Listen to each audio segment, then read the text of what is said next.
नमस्कार।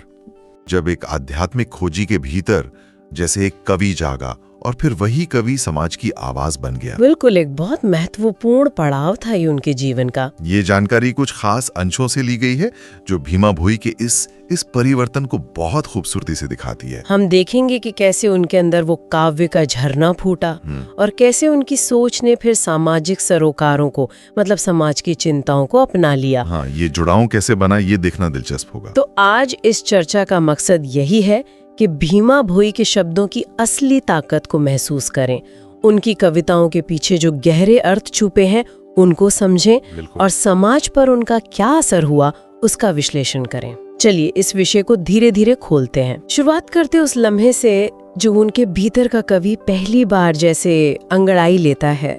कल्पना कीजिए, शायद किसी शांत कुटिया में, और तभी उनके अंदर कुछ बदल रहा था, कुछ नया जन्म ले रहा था। जी। जो जानकारी है हमारे पास उससे पता चलता है कि सालों की कठिन साधना और जीवन के जो उतार चढ़ाव थे उनसे जो अनुभव मिले, हाँ, काफी गहरा अनुभव रहा होगा। उसके बाद भीमा भोई के मन में, जैसे स्रोत कहते हैं, शब्दों का एक पूरा सागर उमड़ने लगा था। शब्दों का सागर, क्या खूब कहा है। उनकी अपनी जो पीड़ा थी, दुनिया के दुख दर्द के प्रति उनकी जो गहरी करुणा थी और लोगों का भला करने की उनकी इच्छा, ये सब भावनाएं मिलकर धीरे धीरे कविताओं और भजनों की शक्लें लेने लगी। ऐसा लगता है मानो उनके अंदर नए विचारों की एक शक्तिशाली धारा बह निकली थी। हाँ, जो अब रुकने वाली नहीं थी, जिसे बाहर आना ही था। और जो बात यहाँ ध्यान खींचती है वो ये है कि कैसे एक बहुत ही निजी, एक आंतरिक आध्यात्मिक यात्रा वो धीरे धीरे बाहरी दुनिया से जुड़ने का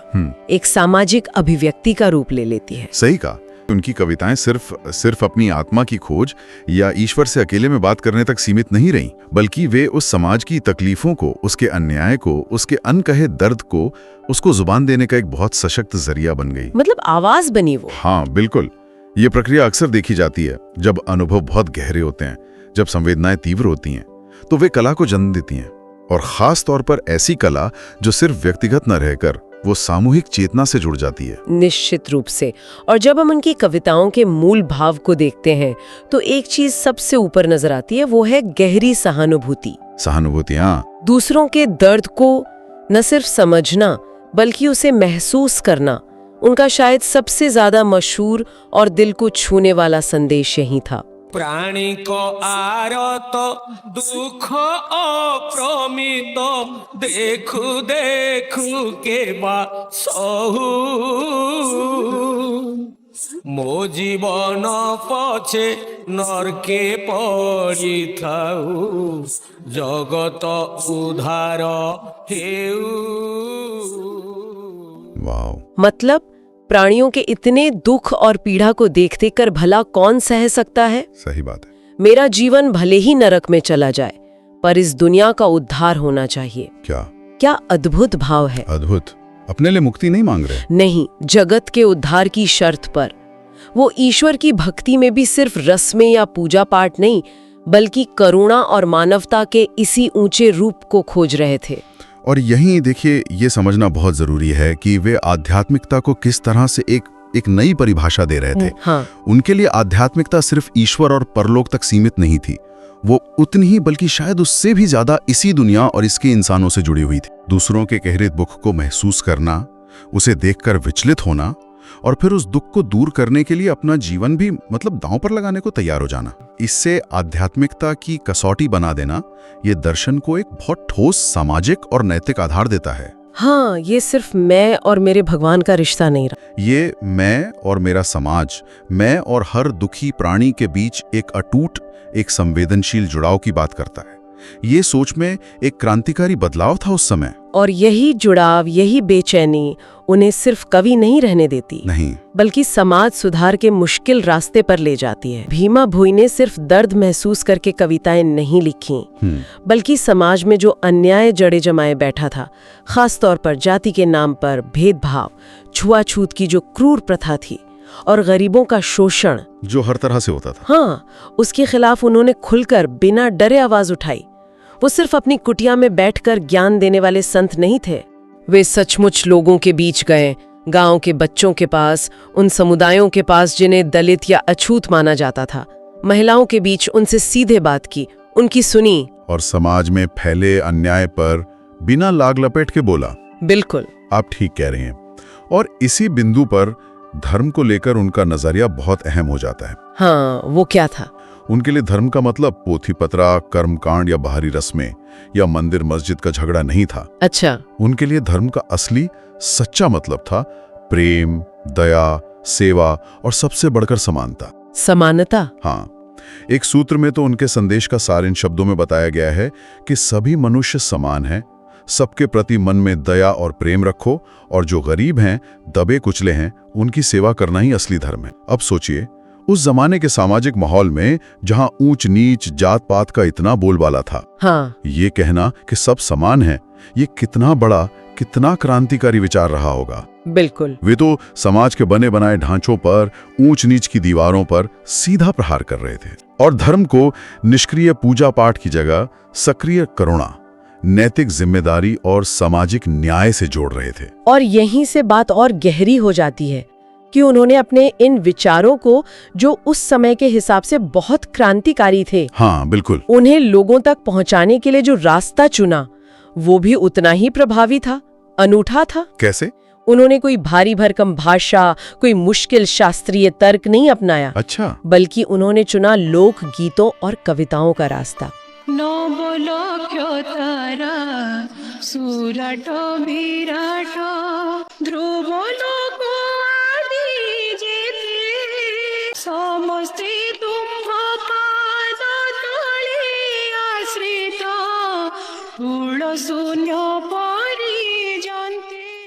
वो माध्यम जो सीधे आम आदमी के दिल से जुड़ता है। हाँ, लोक कला। उनकी भाषा एकदम सरल थी, सीधी साधी, लेकिन उसमें ऐसी कशिश थी कि सुनने वाले के मन में उतर जाती थी।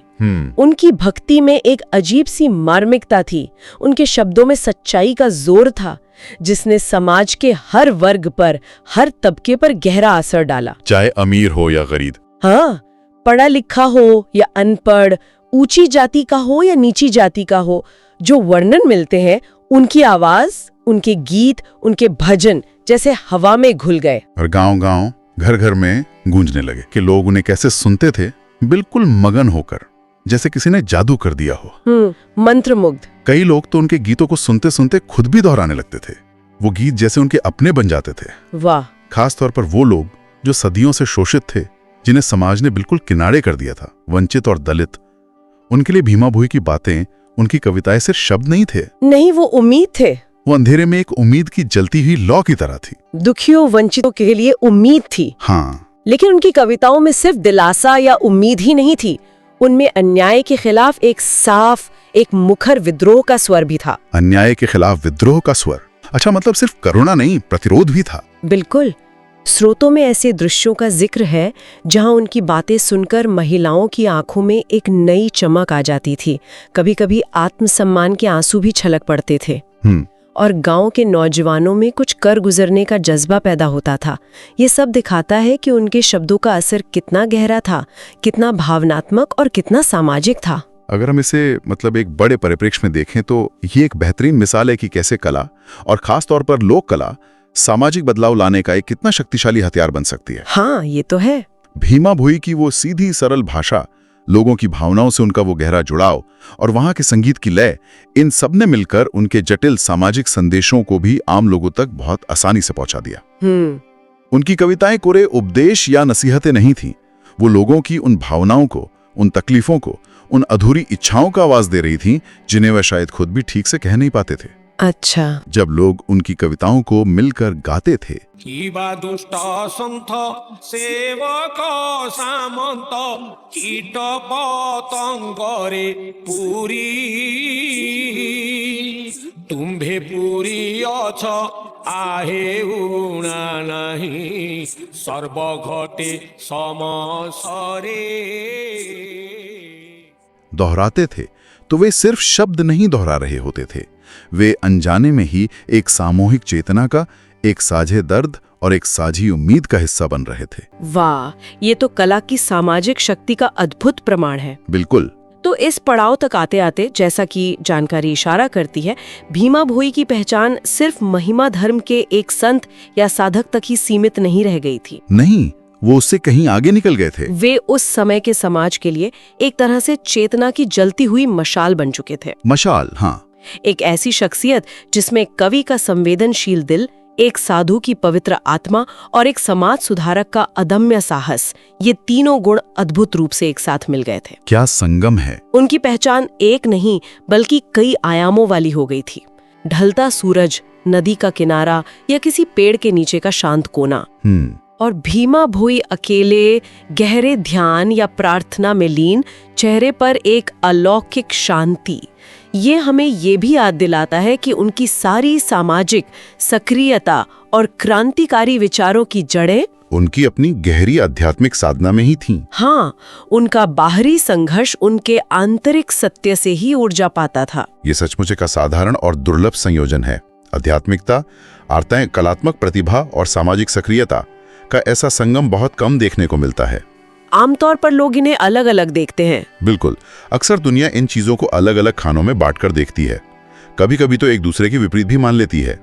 लेकिन भीमा भोई का जीवन इस धारणा को चुनौती देता है। कैसे? ये दिखाता है कि आंतरिक शांति की खोज और भाली दुनिया के दुख दर्द के प्रति गहरी करुणा और उसे बदलने की सक्रिय कोशिश, ये दोनों चीजें न सिर्फ एक साथ चल सकती हैं, बल्कि शायद एक दूसरे को ताकत भी देती हैं। मतलब एक दूसरे को बल देती हैं। ऐसा लगता है जैसे उनकी आंतरिक साधना ने उन्हें वो नजर दी जिससे वे समाज के दर्द को इतनी गहराई से समझ पाएं, और फिर उसी दर्द की अनुभूति ने उनकी कविता को और उनके सामाजिक कार्यों को दिशा और ऊर्जा दी।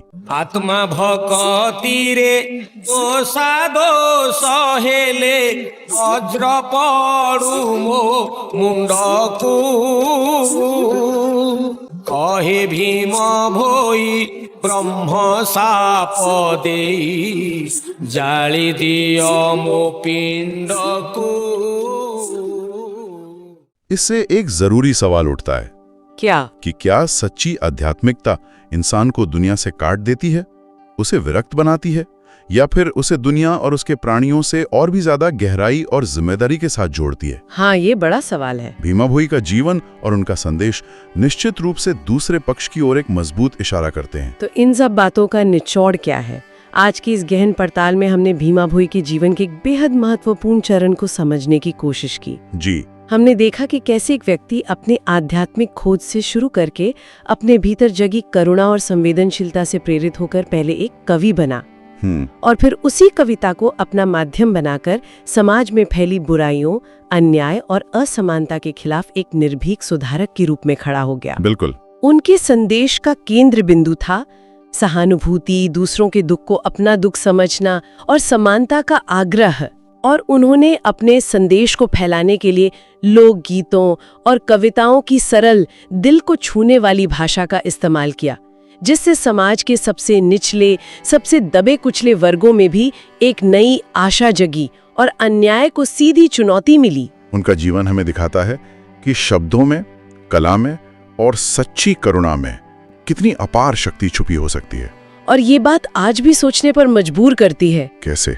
आज के हमारे समय में जब हम समाज को अक्सर धर्म, जाति, विचार, भाषा, कितनी ही दीवारों में बंटावा पाते हैं। हाँ, विभाजन तो बहुत है। तब भीमा भोई की वो आवाज कितनी ज्यादा प्रासंगिक और जरूरी लगती है। उनकी करुणा की पुकार, उनकी समानता की मांग और सबसे ज्यादा दूसरों के दुख को गहराई से महसूस करने का उनका आग्रह। क्या आज हमें इन चीजों की पहले से कहीं ज्यादा जरूरत नहीं है? बिल्कुल। और ये सवाल भी मन में उठता है कि जिस तरह भीमा भोई के समय में उनकी कला और आध्यात्मिकता ने समाज को जोड़ने और उसमें सकारात्मक बदलाव लाने में एक बड़ी भूमिका निभाई थी, क्या आज के दौर में भी कला और सच्ची आध्यात्मिकता वही भूमिका निभा सकती हैं? ये एक ऐसा प्रश्न है जिस पर श्रोता अपने ढंग से विचार कर सकते हैं, अपने आसपास की दुनिया को देखते हुए इसके जवाब तलाश सकते हैं। बिल्कुल। और इसी विचार के साथ आज की ये चर्चा यहीं समाप्त होती है।